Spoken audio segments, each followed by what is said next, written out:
স্বাধীনতা নিষ্ঠা কাকে বলে, দলের প্রতি কমিটমেন্ট কাকে বলে, যা কিছু দেখেছে একজন রাজনীতিবিদের কত বড় তার বৈশিষ্ট্য থাকা দরকার, আমরা শহীদ ইসলাম বাবুরের মধ্যে সে জিনিসটা দেখেছি।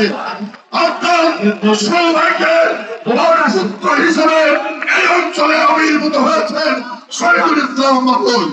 আপনারা বিএনপির ভারপ্রাপ্ত চেয়ারম্যান আমাদের সাংগঠনিক অভিভাবক তারেক রহমান ইতিমধ্যে ঘোষণা দিয়েছেন এই ভাঙ্গার সদরপুর চার ভাগ্যসরের নেতৃত্ব দেবে শহীদুল ইসলাম বাবু। আপনার শীতের প্রতি শহীদুল ইসলাম বাবুরের হাতে আমরা বাংলাদেশি জাতীয়তাবাদী বিশ্বাস করি।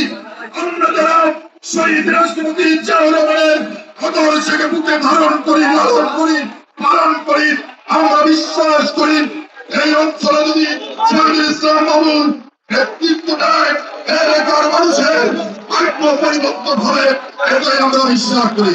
তাই শহীদুল ইসলাম বাবুরের পক্ষে তাদের শেষে ভোট প্রার্থনা করবেন সেই প্রত্যাশা রেখে সকলকে ধন্যবাদ জানিয়ে আমার বক্তব্য শেষ করছি।